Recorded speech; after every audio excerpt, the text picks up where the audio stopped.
අපි ඊළඟට යමු වෙන්නේ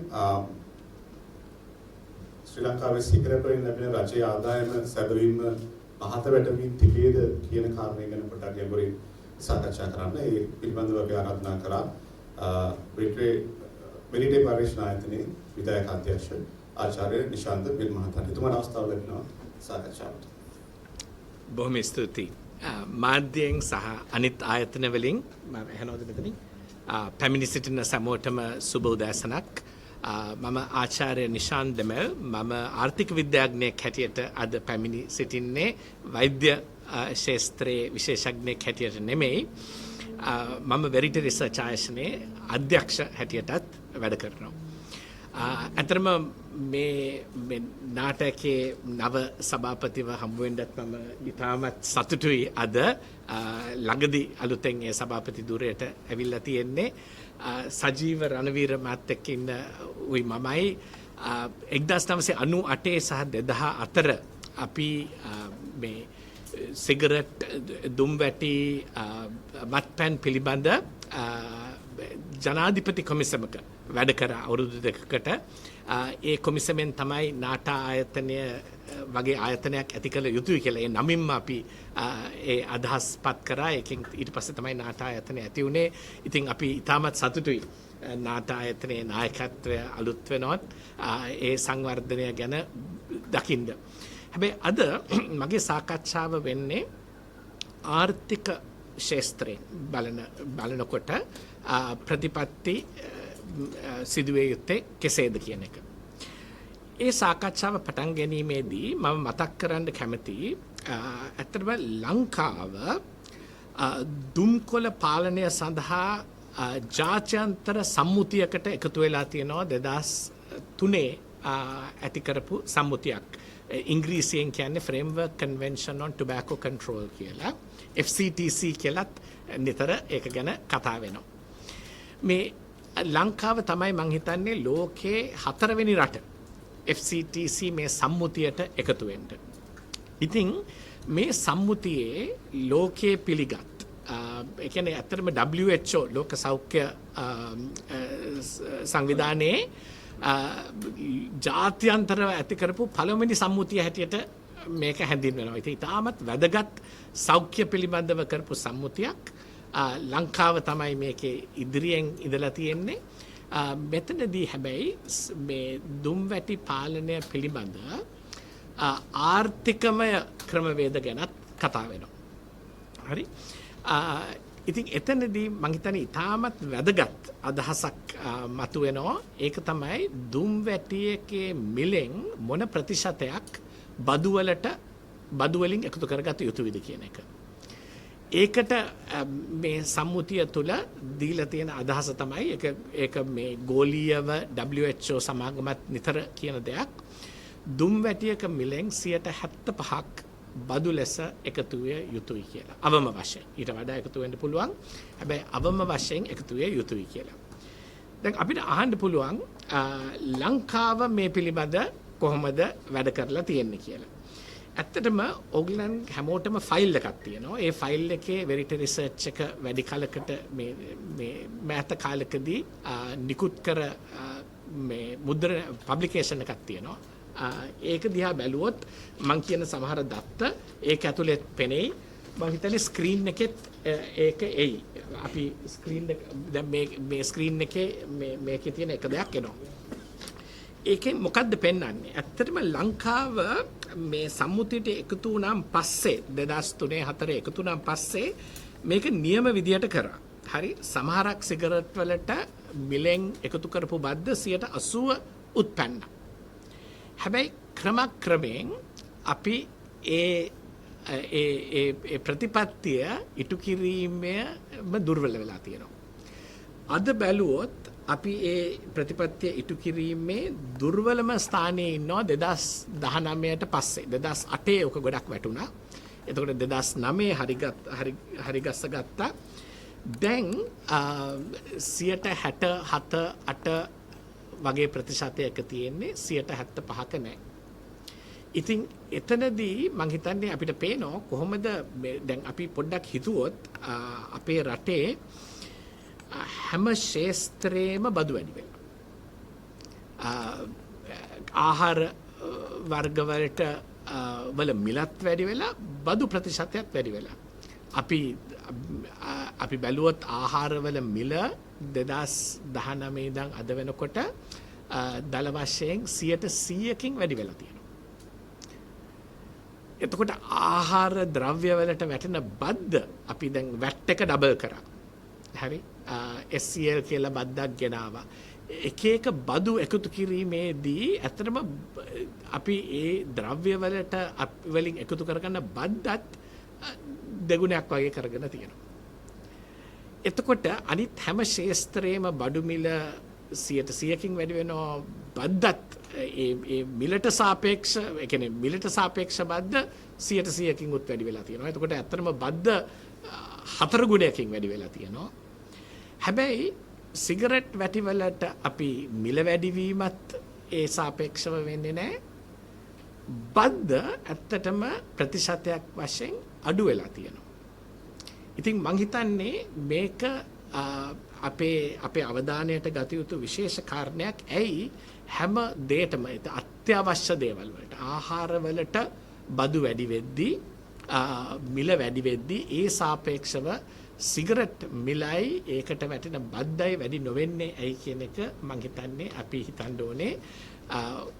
ඊටමත් ඒ කියන්නේ ජනතාවටත් ආර්ථිකයටත් තාර්කික ප්‍රතිපත්ති කිරීමේ ක්‍රියාවලියටත් උබතෝකෝ ටික ප්‍රශ්නයක් වෙනවා.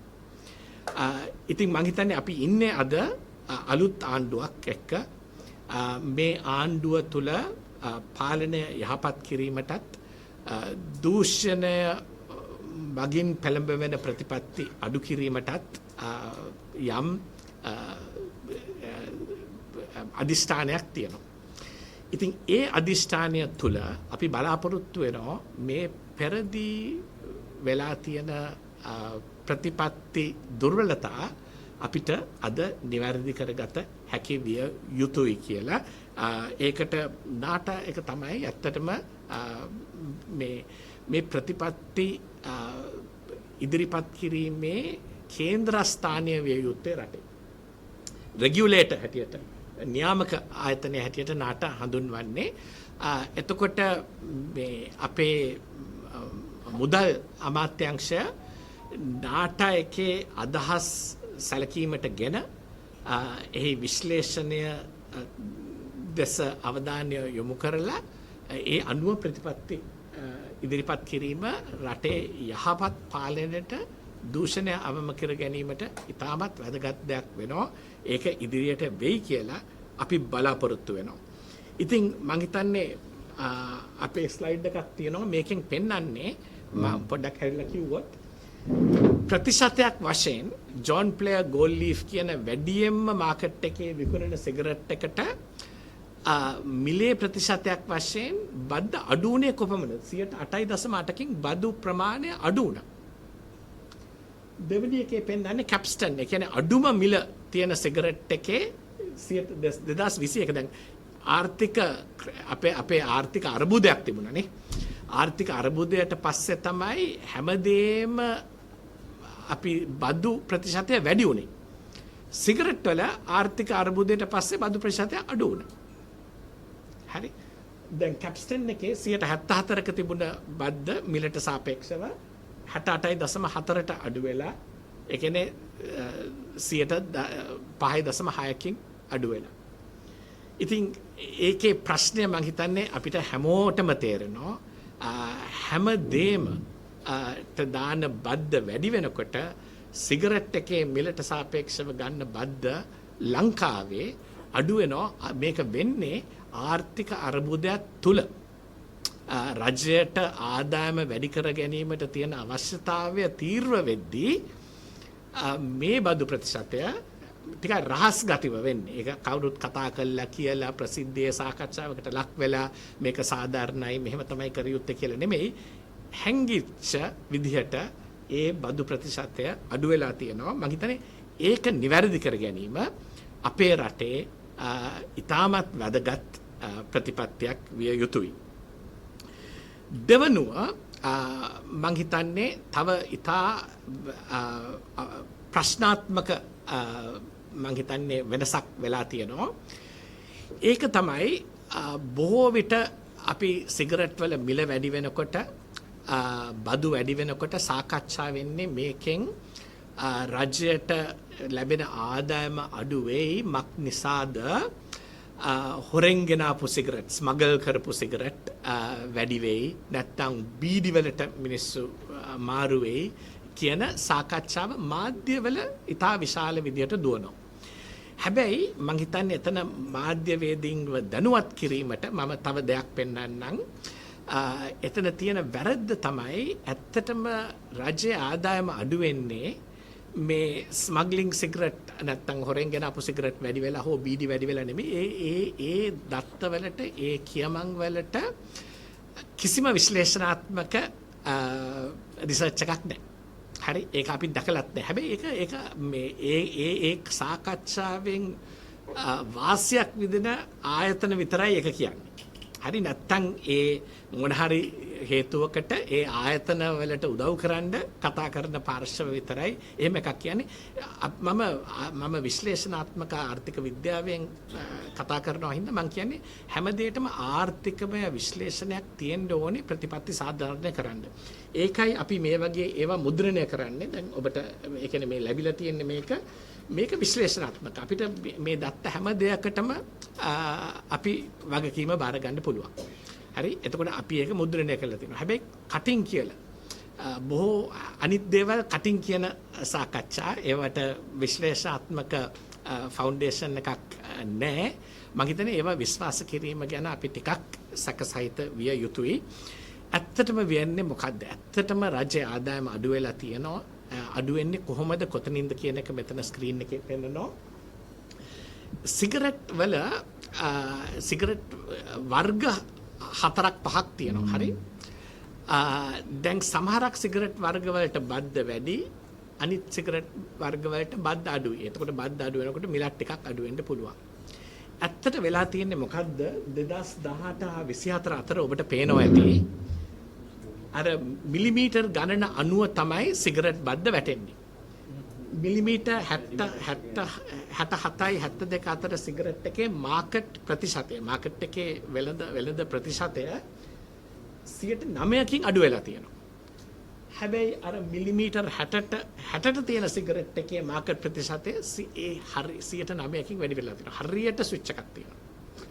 එතකොට බද්ද මොකද්ද? අර 67 72 අතර තියෙන බද්ද රුපියල් 98.5යි අර අඩු එකේ බද්ද රුපියල් 27යි. 9%ක් 98 බද්ද ගෙවන්න නැතුව රුපියල් 27 බද්ද ගෙවනවා. එතනින් රජයට විශාල පාඩුවක් වෙනවා. ඒ වගේම 72යි මිලිමීටර් 72යි 84යි අතර තියෙන සිගරට් එකේ මාකට් ප්‍රතිශතය ඒක තමයි වැඩිම විකුණන්නේ ජෝන් ප්ලේයර් ගෝල්ඩ් ලීෆ් කියලා. මාකට් ප්‍රතිශතය 41කින් අඩු වෙනවා. හරි ඒ නමම තියෙන හැබැයි ටිකක් කෙටි සිගරට් එකක් තියෙනවා. ඒකේ මාකට් ප්‍රතිශතය හරියට 140කින් වැඩි වෙනවා. ඉතින් ජනතාව පාරිභෝගිකයා මාරු වෙන්නේ සිගරට් එක මේ සිගරට් එකෙන් බීඩි වලට නෙමෙයි මේ නිල වශයෙන් විකුණන සිගරට් එකෙන් හොර වශයෙන් විකිණන සිගරට් එකට නෙමෙයි. හැබැයි සිගරට් කොම්පැනියේම වැඩි බදු දාන සිගරට් වලින් අඩු බදු දාන සිගරට් එකට. ඉතින් මේ අර වැඩි අර අඩු වෙන සිගරට් එකට තිබුණ ටැක්ස් එක මේ බදු ප්‍රමාණය සිගරට් එකට රුපියල් 113යි අද. හැබැයි මාරු වෙලා තියෙන සිගරට් එකට තියෙන ටැක්ස් ප්‍රමාණය රුපියල් 71යි. ඉතින් තේරෙනවද මේ තියෙන විශාල පාඩුව රජයට මේ බදු ප්‍රතිපත්ති නියම විදිහට නොකිරීම. හරි මොකද ඇත්තටම අර අඩු ටැක්ස් එක තියෙන සිගරට් වල ටැක්ස් මීට වඩා හාත්පසින් වැඩි කරේ නැත්තම් එහෙම අඩු ටැක්ස් සිගරට් වර්ග මාකට් එකෙන් ගලව ගත්තේ නැත්තම් රාජ්‍යයේ පාඩුව තව දුරට වැඩි වෙනවා. මේ හේතුවට හින්දා විතරක් හරි දැන් කියමු මාකට් එක මෙහෙම මාරුනේ නැහැ කියලා. එහෙනම් අද රජයට තියෙන ආදායම බිලියන 42කින් වැඩි එක තමයි උඩින් පෙන්නන්නේ. ඒක නිකන් අයිත් මේ ගණන් හදලම කියන්න පුළුවන් එකක්. මොකද අපි බද්ද දන්නවා මාකට් ෂෙයාර් එක වෙනස් වෙන්නේ නැත්තම් නිකන් සරල ගණන් හැදීමෙන් කියන්න පුළුවන්. එහෙනම් එකතු වෙන්නේ කොච්චරක්ද කියලා. එකතු වෙනවා අද රජයට බිලියන 42ක් අහිමි වෙලා තියෙනවා. දැන් පොඩ්ඩක් හිතන්න. අපි බිලියන 42ක් තමයි EPF එකෙන් කොටා ගන්නෙ. අද 14%ක බද්දක් EPF එකට දාලා. හරි බිලියන 42යි 50ක් අතර. ඉතින් ඇත්තටම EPF එකට දාන බද්ද බිඳුව කරන්න පුළුවන්. සිගරට් වලට බදු වැඩි කිරීමෙමුත් නෙමෙයි. හැබැයි අර වැඩි බදු තියෙන සිගරට් වලින් අඩු බදු තියෙන සිගරට් වලට මාරු කිරීමේ ප්‍රවණතාවය ගැලවුවොත් නැත්නම් ඒ බදු සමාන කරොත් නැත්නම් ඒ සිගරට් වර්ග අපි මාකට් එකෙන් ඉවත් කරගත්තොත් ඉතින් ආර්ථික විද්‍යාව කියන්නේ ආර්ථික ප්‍රතිපත්තියේ තියෙන ජනතාවගේ සුබ සාධනය පිළිබඳ අපි ආර්ථික ප්‍රතිපත්ති බදු වර්ධනය කරන්නේ කොහොමද කියන එක. අර ජනතාව ගන්න ආහාර පාන වලට බදු වැඩි කළා සිගරට් පාන වලට ගන්න බදු අඩු කිරීම මම හිතන්නේ හපන් කමක් නෙමෙයි රජයේ ආදායම වැඩි වුණත් ඒකෙන් දැන් මේක බැලුවොත් අපිට මේක තව විදිහකට බලා ගන්න පුළුවන් මේ තියෙන නම්බර් දෙකෙන් කියන්නේ මොකද්ද 2014 සහ 24 අතර හරි සිගරට් විකිණීමෙන් රජයට එකතු වෙන බද්ද ඒ කියන්නේ සිගරට් විකිණීමේ සිගරට් එකෙන් බද්දෙන් VAT එකයි SCL එකයි එක්සයිස් ඔය ඔක්කොම එක රජයට එකතු වෙන බද්ද 27.5කින් වැඩි වුණා. හැබැයි දුම්කොළ සමාගමට එකතු වෙන මුදල 92.4කින් වැඩි වුණා. ඉතින් මේක ඇත්තටම වෙන්නේ රජයට ලැබිය යුතු මුදල සමාගමට මාරු වීම. සමාගමේ ලාභයට මාරු වීම. ওই සමාගමේ අයිතියක් තියෙන්නේ වැඩිපුර විදේශිකයන්ට. 90%කට වඩා විදේශ කම්පැනියකට. ඉතින් මේක රටෙමුත් අහිමි වෙනවා. රජයට ලැබිය යුතු බද්ද අපිට පේනවා අපි ප්‍රතිපත්ති මාර්ගයෙන් ඒ සමාගමට ලැබෙන්න ක්‍රියා වෙලා තියෙනවා ගිය අවුරුදු 5-8 තුල. ඒ මගින් ඇත්තටම අපේ මුළු සමාජයටත් පාඩුවක් ඇති වෙලා තියෙනවා.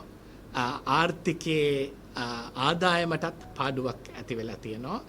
ඒව අපි නිවැරදි කර ගැනීම මං හිතන්නේ ඉතාමත් වැදගත් කාර්යභාරයක් කියලා අපි හිතනවා. මම මේ සෞඛ්‍ය පැත්තෙන් මේ කතා කරන්නේ. කතා කරන්නේ ආර්ථික පැත්තෙන්. අපි ආර්ථිකය ගොඩනගන්න අපි මේ සිගරට් වලට විරුද්ධව කතා කරන දෙයක් නෙමෙයි මේක. අපි තාර්කික විදිහට නියම විදිහට සිගරට් වලින් බදු එකතු කරන්නේ කොහොමද කියලා. මොකද මේ වෙනස් වීම වලින් ඇත්තටම පාරිභෝජනයට බද්ද වැඩි කරන්නේ මේ මෙතන තියෙන මම මේ පෙන්නපු ඉලක්කම් වෙනස් කරලා සමාගමට ලැබෙන මුදල රජයට එකතු කර ගැනීම විතරයි. නැත්තම් මෙතන වෙන්නේ සමාජයේ ප්‍රොෆිට් ඒ සමාගමේ ප්‍රොෆිට් එක වැඩි වෙනවා රජයේ ආදායම අඩු වෙනවා. ඒක වීම ඒ කියන්නේ අපි ප්‍රතිපත්ති ඉදිරිපත් කිරීමේ නැත්තම් අපි ඉදිරිපත් කරන ප්‍රතිපත්තිවල විශාල දුර්වලකමක් ඒක විසඳගත්තොත් අපේ රටටත් සමාජයටත් රජයටත් විශාල වාසියක් වෙනවා. ඒ දත්ත මම හිතන්නේ දැන ගැනීම ඉතා වැදගත්. උයි මේවා කටින් කියන දත්ත නෙමෙයි. මේවා අපි පිටපත්වල දාලා රිසර්ච් එකක් එක්ක හැමෝටම ඒ ඩේටා බලා ගන්න පුළුවන් විදිහට ඉදිරිපත් කරන දත්ත.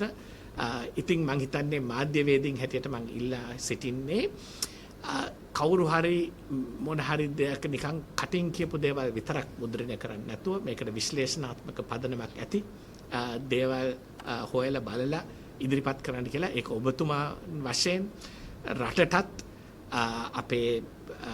අපේ ඉදිරි අනාගතයටත් මම හිතන්නේ දායකත්වයක් වෙන වැඩක්. ඒක ඉතාමත් වැදගත් හැටියට මම සලකනවා. මම දන්නවා මීට පස්සේ අපිට ප්‍රශ්න උත්තර දෙන්න ඇති වෙයි. ඉතින් ඒකෙන්ද මම මගේ කෙටි ඉදිරිපත් කිරීම මෙතනින් නවත්තනවා. බොහොම ස්තුතියි.